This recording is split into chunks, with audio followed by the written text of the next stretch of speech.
আজকে যদি আমাদের রাষ্ট্রে শরিয়া আইন কায়েম থাকতো, তাহলে আমাদের দেশে প্রকাশ্যে দিবালোকে আমাদের রাজধানী ঢাকা শহরে উসমান হাদির নেই দেশপ্রেমিক একজন সন্তানকে এভাবে হত্যা করা হয়েছে, এখনো পর্যন্ত তার বিচার আমরা পেলাম না।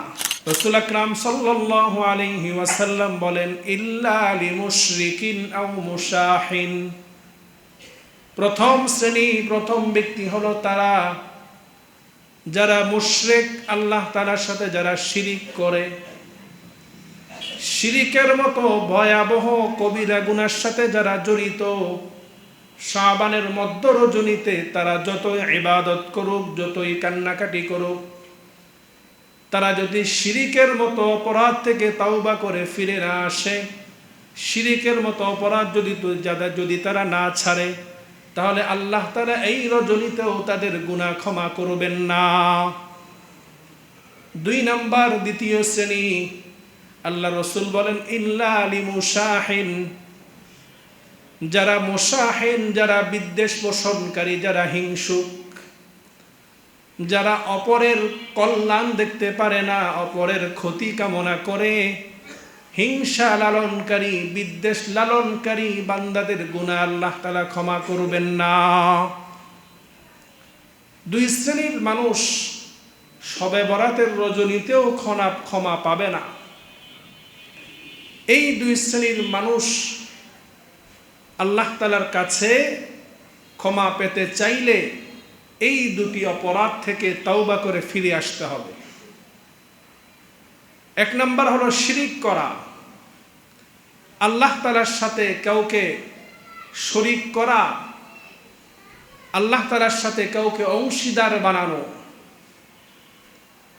আল্লাহ তাআলার ইবাদত করি মসজিদে এসে, আল্লাহ তাআলাকে সেজদা করি, আল্লাহ তাআলার কাছে কল্যাণ কামনা করি, আবার মসজিদ থেকে বের হওয়ার পর আউলিয়ায়ে কেরামের মাজারে গিয়ে সেখানেও সেজদা করি, মাজারে গিয়ে সেখানেও আমি কল্যাণ কামনা করি, মাজারে যিনি শুয়ে আছেন তার কাছে সন্তান চাই, ব্যবসার উন্নতি চাই, মঙ্গল কামনা করি।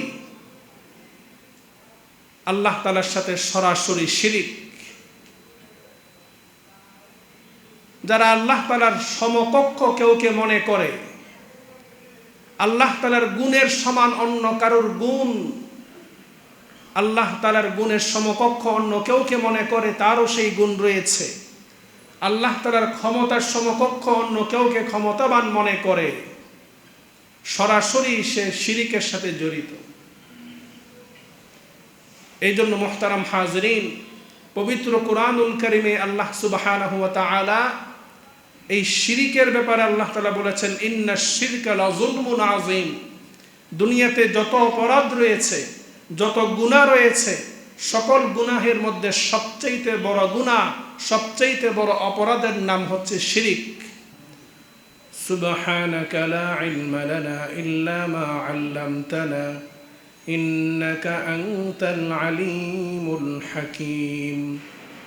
রব্বি জিদনি ইলমা রব্বি ইশরাহ লি সাদরি ওয়া ইয়াসসির লি আমরি ওয়াহলুল উকদাতাম মিন লিসানি ইয়াফকাহু কওলি। আল্লাহুম্মা সাল্লি আলা মুহাম্মাদ ওয়া আনজিলহুল মাকাদাল মুকাররাবা ইনদাকা ইয়াওমাল কিয়ামাহ।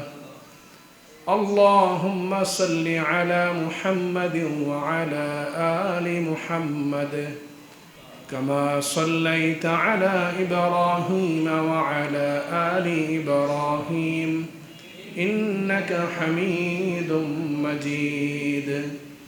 اللهم بارك على محمد وعلى آل محمد كما باركت على إبراهيم وعلى آل إبراهيم إنك حميد مجيد. الحمد لله ثم الحمد لله. উপস্থিত মুআজ্জাজ মুকাররম ওয়াজিবুল ইহতিরাম সম্মানিত উলামায়ে কিরাম, পরম শ্রদ্ধাভাজন আমার পিতৃতুল্য সম্মানিত মুরব্বিয়ানে কিরাম, সমবয়সী দিন প্রিয় ইসলাম প্রিয় যুবক তরুণ ভাইরা, স্নেহের মাসুম ছোট বাচ্চারা, পর্দার আড়াল থেকে শ্রবণরতা, পর্দানিশীন আমার সম্মানিত মা ও বোনেরা, দূর দূরান্ত থেকে আগত মুহিব্বিন মুতাআল্লিকিন মুসাল্লিন কিরাম, আমরা আল্লাহর দরবারে সর্বপ্রথম শুকরিয়া আদায় করছি যে আল্লাহ সুবহানাহু ওয়া তাআলা পবিত্র শাবান মাসের দ্বিতীয় জুমায় দুনিয়াবী সকল কাজকর্ম থেকে আমাদেরকে ফারেক করে এই মুহূর্ত পর্যন্ত সুস্থ হায়াত, ইমানি হায়াত দান করে পৃথিবীর শ্রেষ্ঠতম স্থান আল্লাহ তাআলার ঘর মসজিদে আসার বসার তৌফিক দান করেছেন। আমরা সকলে অন্তরস্থল থেকে, হৃদয়ের গভীর থেকে উচ্চ স্বরে কালিমাতুশ শুকর পড়ছি। সকলে বলি আলহামদুলিল্লাহ।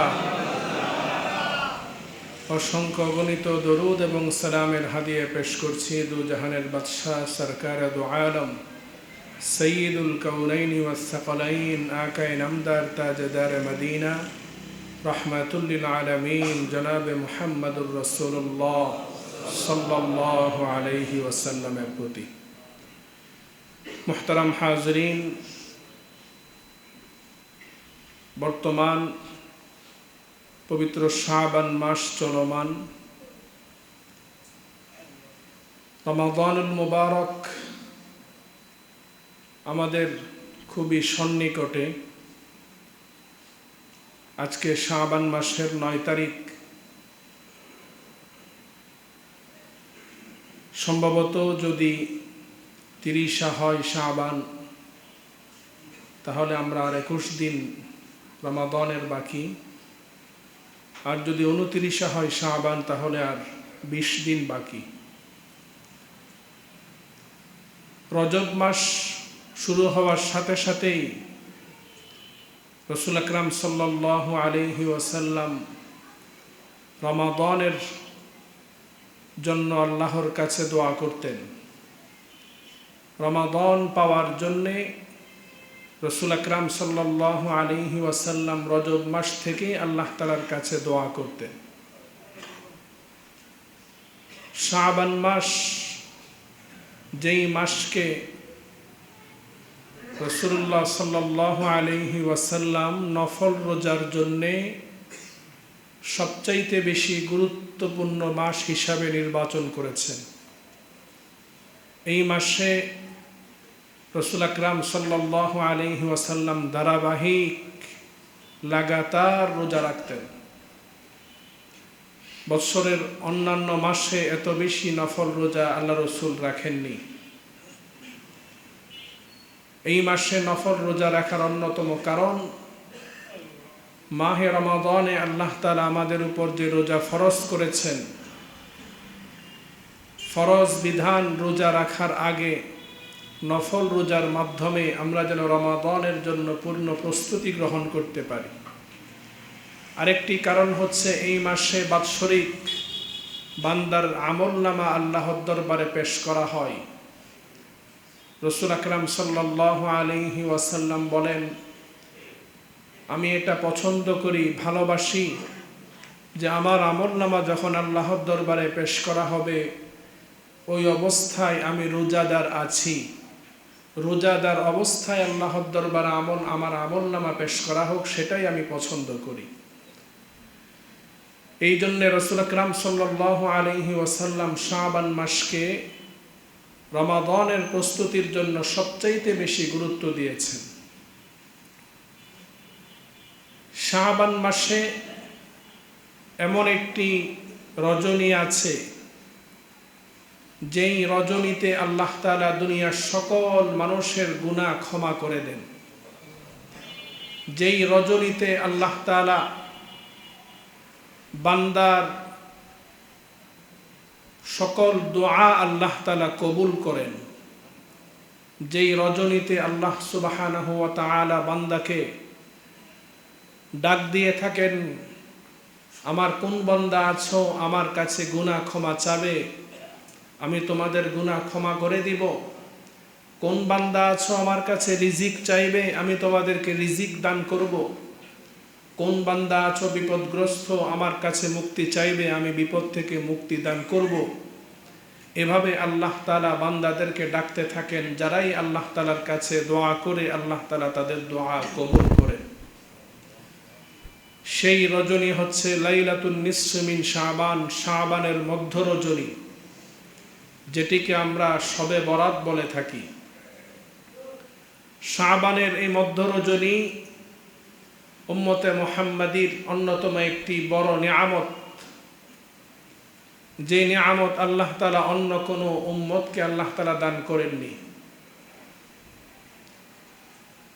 আল্লাহ তাআলার একটি নিয়ম, আল্লাহ তাআলার একটা সুন্নাহ হচ্ছে, আল্লাহ তাআলা পৃথিবীতে যা কিছু সৃষ্টি করেছেন প্রত্যেকটি জিনিসের উপর অপর জিনিসকে আল্লাহ তাআলা প্রাধান্য দিয়েছেন।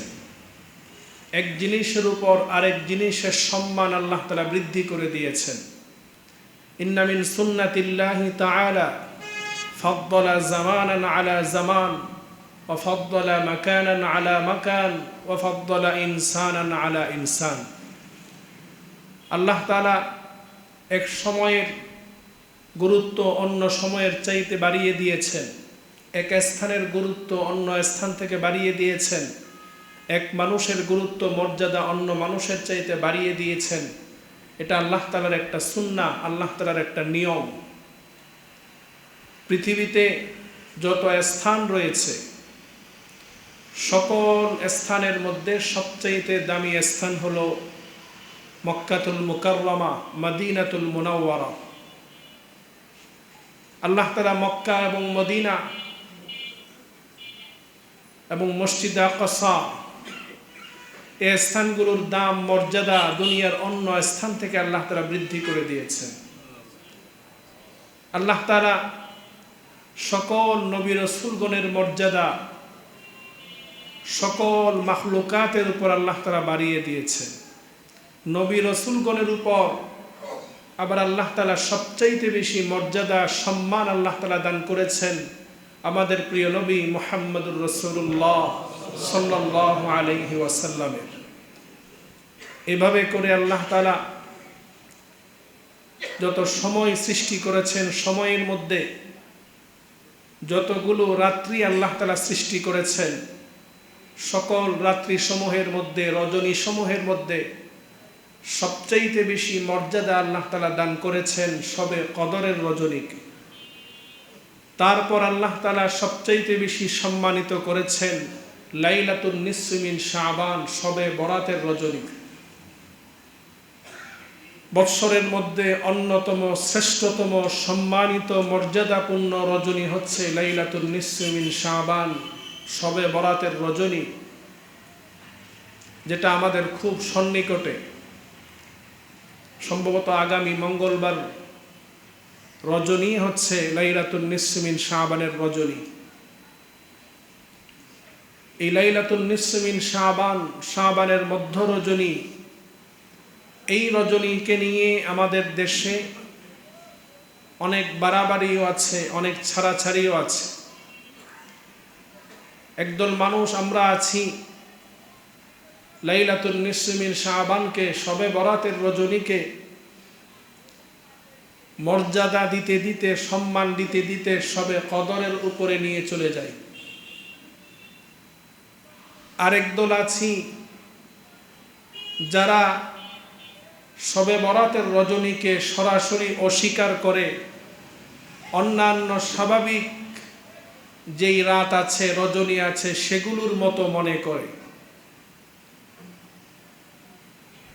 আমাদের দেশের মধ্যে যারা বাড়াবাড়িতে আছি তারাও ভুলের মধ্যে আছি, যারা সরাসরি লাইলাতুন নিসফি মিন শাবানকে অস্বীকার করছি তারাও ভুলের মধ্যে আছে।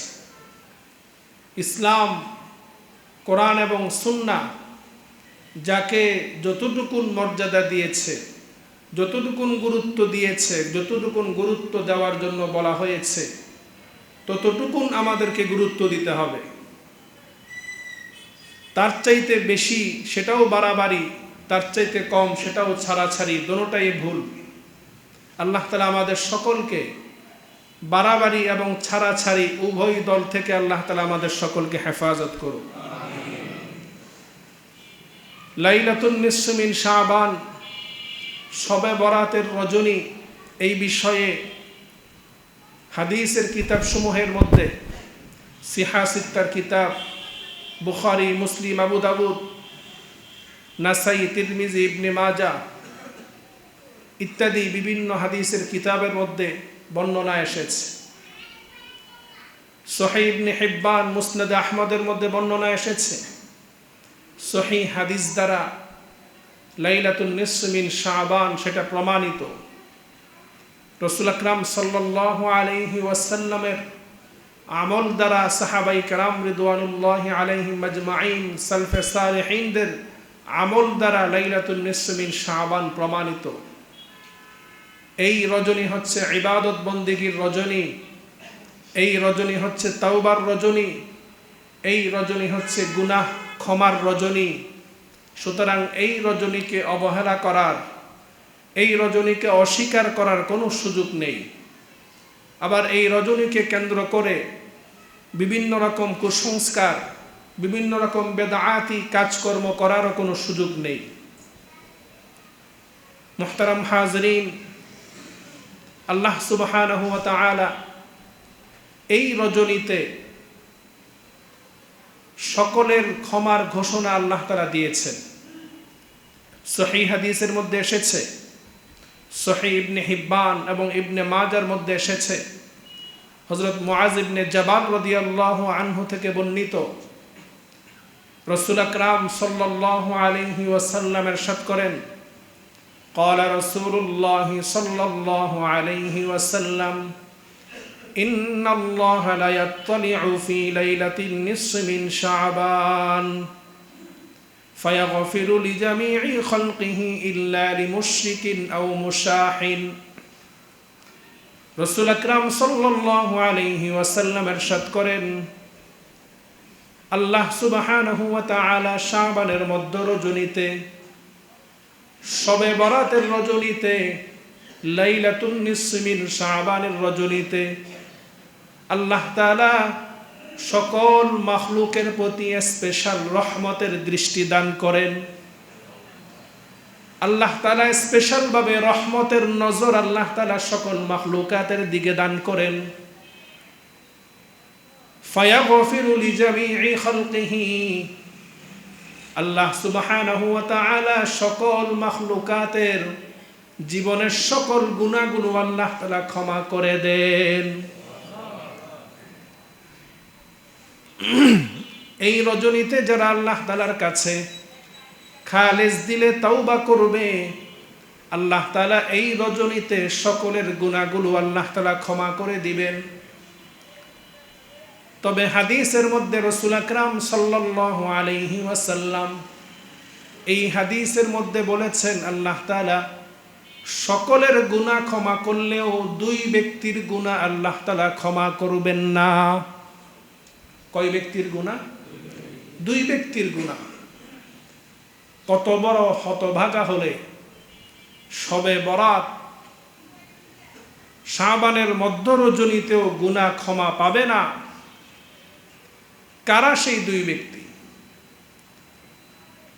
রাসূল আকরাম সাল্লাল্লাহু আলাইহি ওয়াসাল্লাম বলেন, ইল্লা লিমুশরিকিন আও মুশাহিন। প্রথম শ্রেণী, প্রথম ব্যক্তি হলো তারা যারা মুশরিক, আল্লাহ তাআলার সাথে যারা শিরিক করে, শিরিকের মতো ভয়াবহ কবিরা গুনার সাথে যারা জড়িত, শাবানের মধ্য রজনীতে তারা যতই ইবাদত করুক, যতই কান্নাকাটি করুক, তারা যদি শিরিকের মতো অপরাধ থেকে তাওবা করে ফিরে না আসে, শিরিকের মতো অপরাধ যদি তারা না ছাড়ে, তাহলে আল্লাহ তাআলা এই রজনীতেও তাদের গুনাহ ক্ষমা করবেন না। দুই নাম্বার, দ্বিতীয় শ্রেণী, আল্লাহ রাসূল বলেন ইল্লা লিমুশাহিন। যারা মুশাহিন, যারা বিদ্বেষ পোষণকারী, যারা হিংসুক, যারা অপরের কল্যাণ দেখতে পারে না, অপরের ক্ষতি কামনা করে, হিংসা লালনকারী, বিদ্বেষ লালনকারী বান্দাদের গুনাহ আল্লাহ তাআলা ক্ষমা করবেন না। দুই শ্রেণীর মানুষ শবে বরাতের রজনীতেও ক্ষমা পাবে না। এই দুই শ্রেণীর মানুষ আল্লাহ তাআলার কাছে ক্ষমা পেতে চাইলে এই দুটি অপরাধ থেকে তাওবা করে ফিরে আসতে হবে। এক নম্বর হলো শিরিক করা, আল্লাহ তাআলার সাথে কাউকে শরীক করা, আল্লাহ তাআলার সাথে কাউকে অংশীদার বানানো। আল্লাহ তাআলার ইবাদত করি মসজিদে এসে, আল্লাহ তাআলাকে সেজদা করি, আল্লাহ তাআলার কাছে কল্যাণ কামনা করি, আবার মসজিদ থেকে বের হওয়ার পর আউলিয়ায়ে কেরামের মাজারে গিয়ে সেখানেও সেজদা করি, মাজারে গিয়ে সেখানেও আমি কল্যাণ কামনা করি, মাজারে যিনি শুয়ে আছেন তার কাছে সন্তান চাই, ব্যবসার উন্নতি চাই, মঙ্গল কামনা করি। আল্লাহ তাআলার সাথে সরাসরি শিরিক। যারা আল্লাহ তাআলার সমকক্ষ কেউকে মনে করে, আল্লাহ তাআলার গুণের সমান অন্য কারোর গুণ, আল্লাহ তাআলার গুণের সমকক্ষ অন্য কেউকে মনে করে তারও সেই গুণ রয়েছে, আল্লাহ তাআলার ক্ষমতার সমকক্ষ অন্য কেউকে ক্ষমতাবান মনে করে, সরাসরি সে শিরিকের সাথে জড়িত। এই জন্য মুহতারাম হাজরিন, পবিত্র কুরআনুল কারীমে আল্লাহ সুবহানাহু ওয়া তাআলা এই শিরিকের ব্যাপারে আল্লাহ তাআলা বলেছেন, ইন্নাশ শিরকা লাযুলমুন আযীম। দুনিয়াতে যত অপরাধ রয়েছে, যত গুনাহ রয়েছে, সকল গুনাহের মধ্যে সবচেয়ে বড় গুনাহ, সবচেয়ে বড় অপরাধের নাম হচ্ছে শিরিক।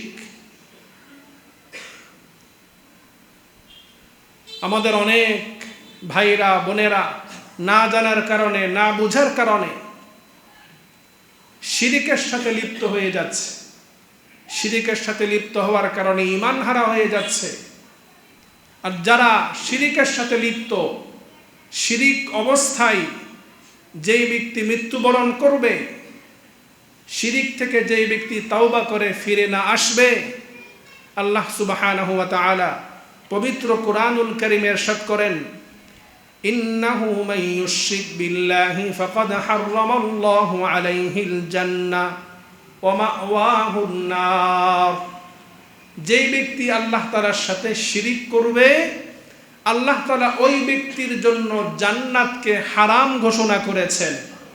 ওয়া মাওয়াহুন নার, ওই ব্যক্তির স্থান হলো জাহান্নাম, আবাদুল আবাদ জাহান্নামে জ্বলবে।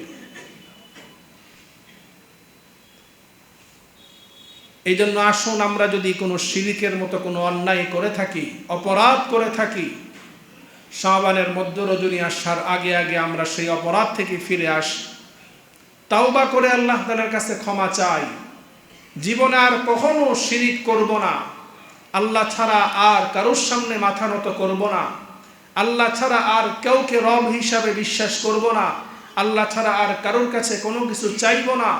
সকল ক্ষমতার মালিক হলেন আল্লাহ। সকল ক্ষমতার মালিক কে? আল্লাহ। এটা কার ঘোষণা? আল্লাহর ঘোষণা। কুলিল্লাহুম্মা মালিকাল মুলক।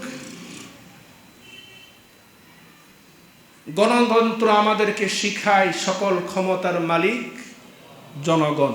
গণতন্ত্র আমাদেরকে কি শিখায়? সকল ক্ষমতার মালিক জনগণ। এটা সম্পূর্ণ কুফরি কথা। এই কথা যারা বিশ্বাস করবে তার ঈমান থাকবে না। সকল ক্ষমতার মালিক কে? আল্লাহ। কুলিল্লাহুম্মা মালিকাল মুলক, আল্লাহর ঘোষণা। তুতিল মুলকা মান তাশা,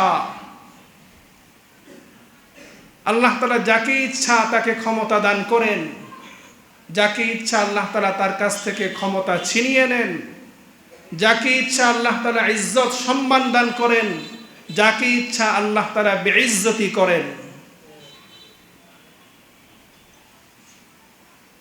যারা ক্ষমতায় যেতে চায় তাদের প্রথমে আকীদা ঠিক করতে হবে, ঈমান ঠিক করতে হবে যে সকল ক্ষমতার মালিক হলেন একমাত্র আল্লাহ। আল্লাহ তাআলা যাকে পছন্দ করবেন, যাকে বাছাই করবেন, যাচাই করবেন, তার ব্যাপারে জনগণের মনের মধ্যে আল্লাহ তাআলা ভালোবাসা সৃষ্টি করে দিবেন। জনগণ যখন আল্লাহ তাআলা প্রদত্ত সেই ভালোবাসা ওই ব্যক্তির প্রতি পাবে, তখন তার পক্ষে রায় দিবে। মুহতারাম হাজরিন,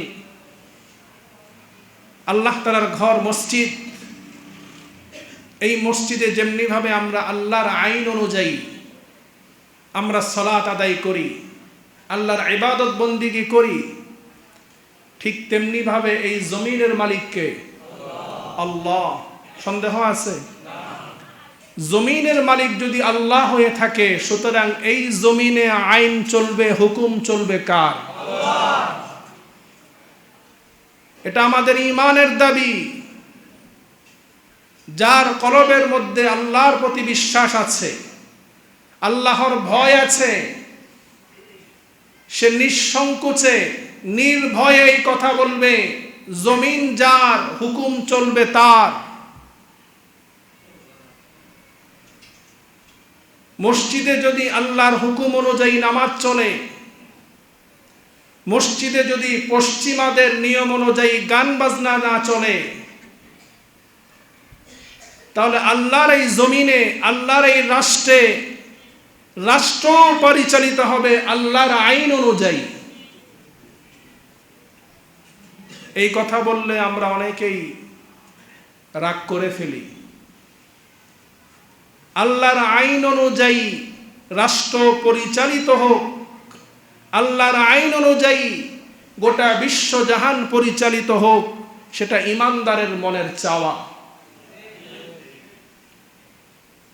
আমাদের প্রত্যেকের মনের তামান্না থাকতে হবে যে জমিনের মালিক আল্লাহ, সেই আল্লাহর আইন অনুযায়ী এই রাষ্ট্র আমরা পরিচালনা করব ইনশাআল্লাহ। আল্লাহ সুবহানাহু ওয়া তাআলা পবিত্র কোরআনে বলেছেন, ওয়া লাম ইয়াহকুম বিমা আনজালাল্লাহ ফাউলাইকা হুমুজ জালিমুন ফাউলাইকা হুমুল কাফিরুন ফাউলাইকা হুমুল ফাসিকুন। যারা আল্লাহর আইনের বাহিরে গিয়ে যারা আইন কায়েম করে, আল্লাহর আইনকে বাদ দিয়ে পশ্চিমাদের আইন অনুযায়ী যারা দেশ পরিচালনা করবে, সমাজ পরিচালনা করবে, তারা হলো জালেম, তারা হলো জালেম, তারা হলো ফাসিক, তারা হলো কাফের। মুহতারাম হাজরিন, বর্তমান সময়ে আমাদের দেশের সুশীল সমাজ তারা শরিয়াকে, খিলাফাকে প্রশ্নবিদ্ধ করতে চায়। শরিয়া নিয়ে, খিলাফা নিয়ে তাদের এতই চুলকানি, তাদের এত ভয়, কারণ তারা জানে যদি শরিয়া বাস্তবায়ন হয়, যদি খিলাফা বাস্তবায়ন হয়, তাহলে দেশের সম্পদ বিদেশে পাচার করতে পারবে না। তারা জানে যদি শরিয়া কায়েম হয়, তাহলে রাত্রিবেলায় গিয়ে মদের আড্ডাখানায় গিয়ে মদ খেতে পারবে না। যদি শরিয়া কায়েম হয়, তাহলে নিজের ঘরে বউ রেখে অন্যের বউয়ের সাথে হস্তি নস্তি করতে পারবে না। তারা জানে যদি নিজের স্ত্রী ছাড়া অন্য নারীর সাথে জেনা করি, তাহলে আমাকে পাথর নিক্ষেপ করে আমাকে হত্যা করা হবে। আমি যদি রাষ্ট্রীয় সম্পদ চুরি করি, জনগণের হক মেরে খাই, তাহলে আমার হাত কেটে ফেলা হবে। আমি যদি মানুষকে অন্যায়ভাবে হত্যা করি, তাহলে আমাকেও প্রকাশ্যে হত্যা করা হবে। চোরের মনে পুলিশ পুলিশ। বুঝতে হবে যারাই শরিয়া আইনের বিরোধিতা করবে, বুঝতে হবে তারাই হচ্ছে দেশের জনগণের, ইসলামের বড় শত্রু। আজকে যদি আমাদের রাষ্ট্রে শরিয়া আইন কায়েম থাকতো, তাহলে আমাদের দেশে প্রকাশ্যে দিবালোকে, আমাদের রাজধানী ঢাকা শহরে উসমান হাদির নেই দেশপ্রেমিক একজন সন্তানকে এভাবে হত্যা করা হয়েছে, এখনো পর্যন্ত তার বিচার আমরা পেলাম না। গত কিছুদিন আগেও রাজনৈতিক সহিংসতায় একজনকে হত্যা করা হয়েছে। আজকে আইনের শাসন নাই আমাদের দেশে, বিচার নাই, যার কারণে মানুষ অন্যায় করছে।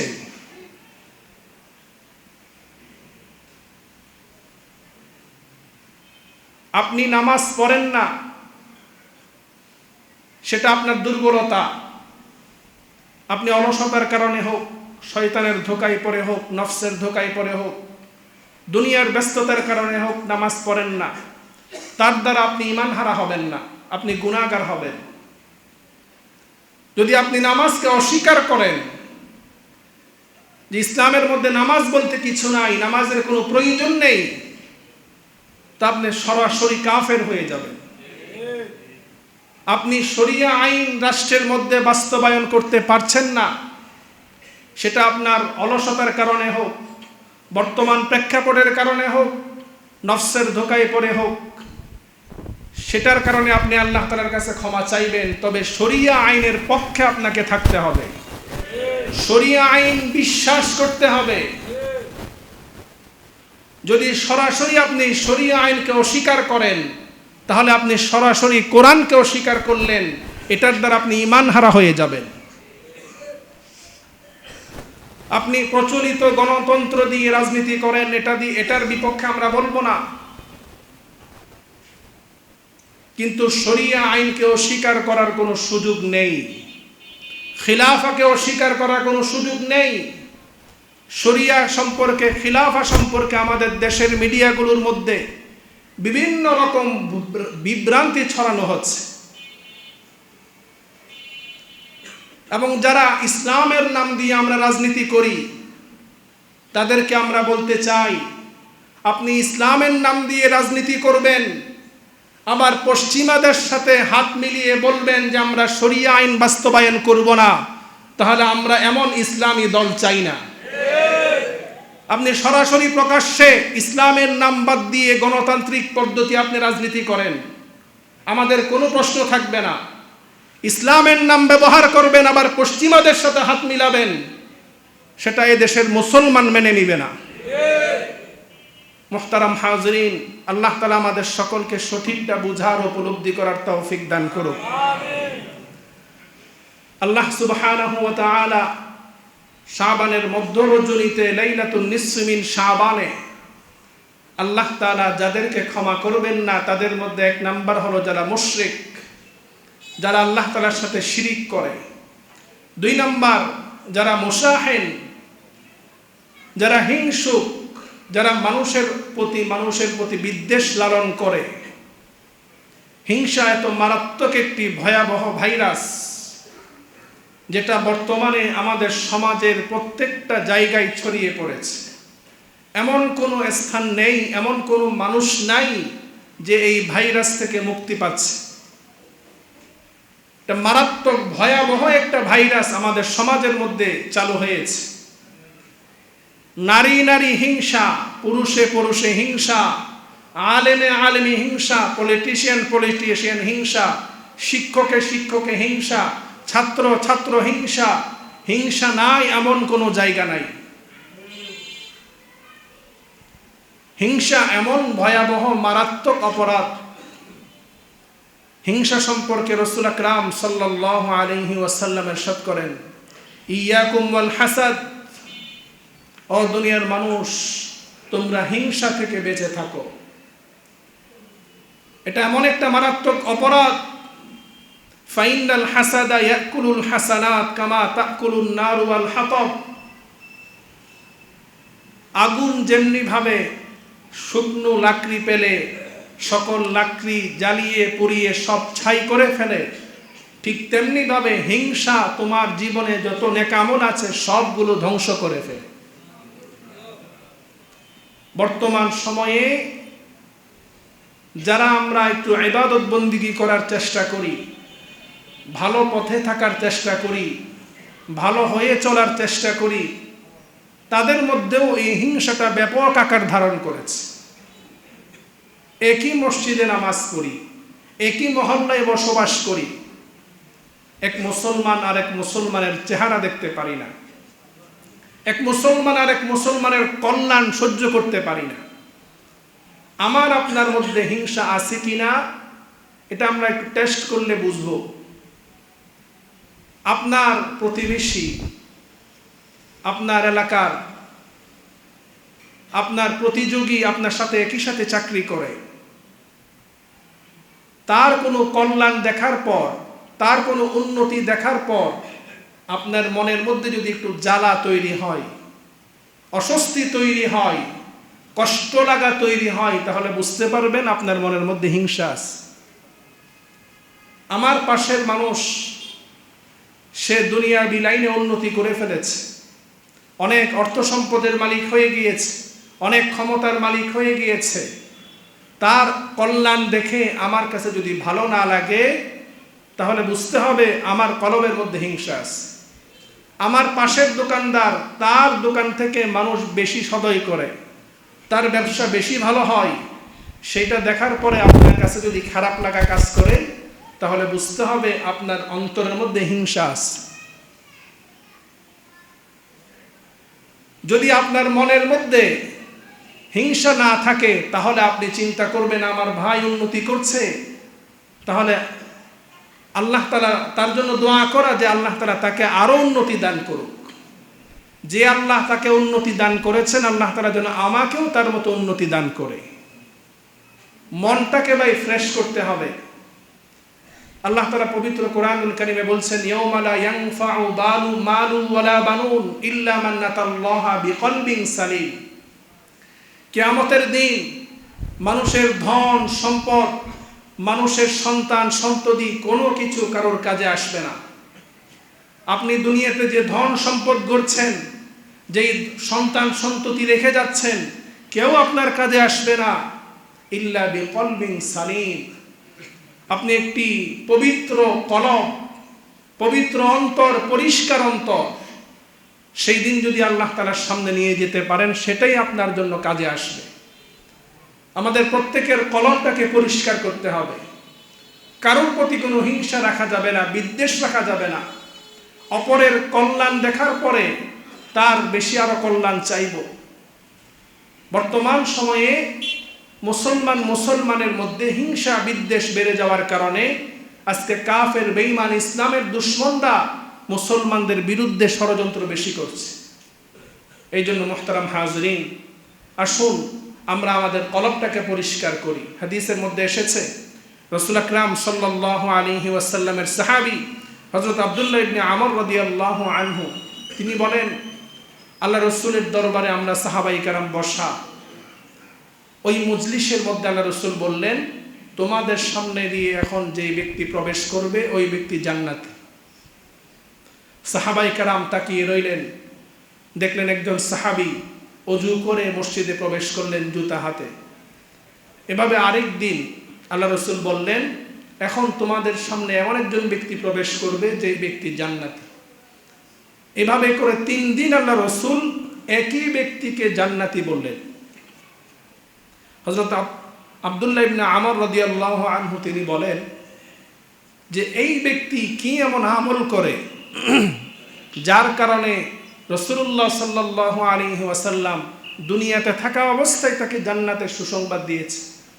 তার সেই আমল সম্পর্কে তিনি জানার জন্যে তিনি ওই সাহাবীর ঘরে গিয়ে বললেন যে আমি 3 দিন আপনার ঘরে থাকতে চাই মেহমান হয়ে। ওই সাহাবী বললেন, ঠিক আছে, আপনি আমার সাথে থাকেন। আল্লাহ রাসূলের সাহাবী তিনি রাত্রিবেলা যখন ঘুমিয়ে গেলেন, হযরত আব্দুল্লাহ ইবনে আমর রাদিয়াল্লাহু আনহু তিনি বলেন, আমি গোটা রাত জাগন ছিলাম।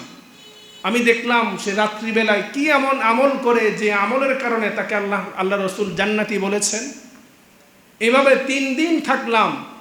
3 দিন দেখলাম যে তিনি এশারের পরে যে ঘুমিয়েছেন, সেই ফজরের সময় উঠে ফজরের নামাজ জামাতের সাথে আদায় করেছেন। স্পেশাল কোনো আমল তার মধ্যে দেখতে পাই নাই।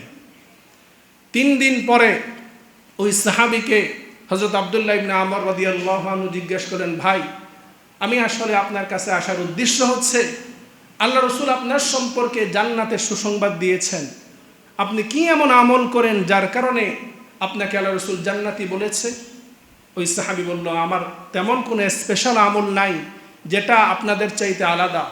তবে হ্যাঁ, আমি যখন রাত্রিবেলায় ঘুমাতে যাই, রাত্রিবেলায় ঘুমাতে যাওয়ার সময় আমি সারাদিন চলাফেরা করার পথে যাদের সাথে আমার লেনদেন হয়েছে, মুআমালা হয়েছে, কেউ যদি আমাকে কষ্ট দিয়ে থাকে, কারোর প্রতি যদি আমার কোনো কষ্ট থাকে, রাত্রিবেলা ঘুমাতে যাওয়ার সময় আমি সকলকে ক্ষমা করে দিই, কারোর প্রতি আর মনে কোনো কষ্ট রাখি না, বিদ্বেষ রাখি না, আমি একটা ফ্রেশ কলব নিয়ে রাত্রিবেলায় ঘুম যাই। ওই সাহাবী বললেন, আপনার এই আমলের কারণেই আল্লাহ রাসূল আপনাকে জান্নাতি বলেছে। সুবহানাল্লাহ। মুহতারাম হাজিরিন, আসুন আমরাও আমাদের কলবের মধ্যে কারোর প্রতি যদি বিদ্বেষ থাকে, কারোর প্রতি যদি কষ্ট থাকে, আমরা ক্ষমা করে দিই। আজকে বিদ্বেষের কারণে আমাদের সমাজের মধ্যে এত বিশৃঙ্খলা, একে অপরের কল্যাণকামী হই, কমপক্ষে মানুষের কল্যাণ করতে না পারলেও অপরের ক্ষতি না করি, অকল্যাণ না করি ভাই। আল্লাহ সুবহানাহু ওয়া তাআলা আমাদের সকলকে লাইলাতুল নিসফি মিন শাবান, এই শবে বরাতের রজনীতে আমরা যেন সকলে ইবাদত বন্দিগি করে আল্লাহ তাআলার কাছে ক্ষমাপ্রাপ্ত হতে পারি। আল্লাহ তাআলা আমাদের সকলকে শিরিক মুক্ত ইবাদত, শিরিক মুক্ত ঈমান আল্লাহ তাআলা আমাদেরকে দান করুক। আল্লাহ তাআলা আমাদের সকলকে বিদ্বেষ মুক্ত, হিংসা মুক্ত কলব আল্লাহ তাআলা আমাদেরকে দান করুক। ওয়া আখিরু দাওয়ানা আলহামদুলিল্লাহি রাব্বিল আলামিন।